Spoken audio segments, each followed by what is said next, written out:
أهلا وسهلا بيكم في قناتنا غواص في بحر الفلك. معاكم رشا سامي. أنا النهاردة هتكلم عن صفات الأبراج.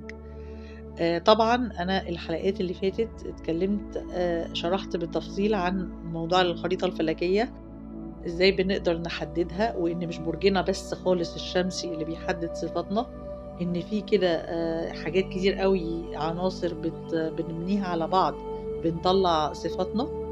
أهمها برجنا الصاعد وموضع القمر وبقية الكواكب، لأن الكواكب ليها صفات وهي في برج ايه، وكل كوكب بيخش في برج معين وقت ميلادنا بيأثر برضو في صفاتنا. فإحنا بناخد كل ده على بعضه وبنطلع الشخصية في الآخر، سمات الشخصية. في برضو حاجة اسمها المنظر الخارجي للشخصية والحاجة الداخلية. الصفات الداخلية هي البرج الأصلي، بناخد منه شوية صفات، وبرضو بناخد من البرج الصاعد بتاعنا. طيب أنا كنت عايزة أعيد يعني حاجة اتكلم فيها ناس كتير قبلي، صفات الأبراج، بحيث إن الناس كلها تبقى عارفة صفات الأبراج. فلما تعرف مثلا إن هي مولودة يوم كذا، فالبرج بتاعها مثلا الحمل، والصاعد مثلا الميزان، فتقدر تعمل الميكس ده، تاخد الصفات دي والصفات دي وتشوف ايه الصفات اللي موجودة فيها من برج الحمل وايه الصفات اللي موجودة فيها من برج الميزان. طيب احنا نبتدي بأول الأبراج في الخريطة الفلكية، ودايما بيبدأوا علماء الفلك من برج الحمل. ليه برج الحمل؟ بداية الخريطة الفلكية بتبتدي من فصل الربيع. الدورة بتاعت الكرة الأرضية حسبوها علماء الفلك من زمان إن هي بتبتدي في فصل الربيع من 21 مارس، زي البيبي الصغير اللي بيكون لسه مولود. فالحمل ده هو يعتبر من الآخر كده البيبي أو الطفل بتاع الأبراج، هو صفاته فعلا فيها كتير من صفات الأطفال. كوكب الحاكم لبرج الحمل هو المريخ. هو كوكب ناري، كوكب شوية طاقته عنيفة. فدايما تلاقي برج الحمل، يعني الحاجات الكويسة اللي واخدينها من المريخ ان هم عندهم نشاط كبير قوي، يقدروا يعملوا حاجات كتيرة جدا، بتوع شغل يعني، وبتوع عندهم حماس جامد قوي. يعني تلاقيهم دايما بيبادروا، هم أسرع ناس بتبادر بكل حاجة مثلا كويسة. بيعملوا أعمال خير، بيساعدوا الناس، مخلصين بصراحة جدا لأصحابهم. من أهم مميزات برج الحمل الإخلاص الشديد للصحاب بالتحديد.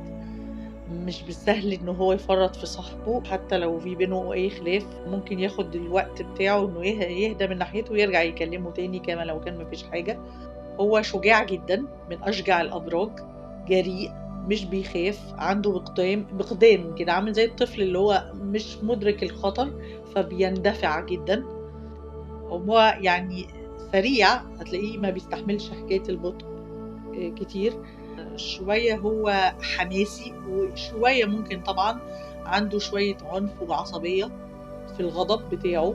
ممكن غضبه يكون سيء شوية لأنه بيرمي كلام مش كويس في ساعة الغضب، لأنه بيكون تملكه النارية بتاعت كوكب المريخ، كوكب الحرب. هم على فكرة ينفعوا جدا في برضه في المجال العسكري، عشان عندهم سرعة بديهة وذكاء، في جرأة كده، وقلبهم جريء كده. ممكن برضه يشتغلوا المهن الصعبة زي مثلا الجراح، الجزار، الحاجات اللي هي صعبة شوية على بقية الناس، ممكن هو الحمل يبقى طبيعي جدا فيها يعني. لكن مش معنى كده ان هو ما عندوش قلب، بالعكس ده شخص عاطفي جدا جدا جدا، ولما بيحب بصدق جدا يعني.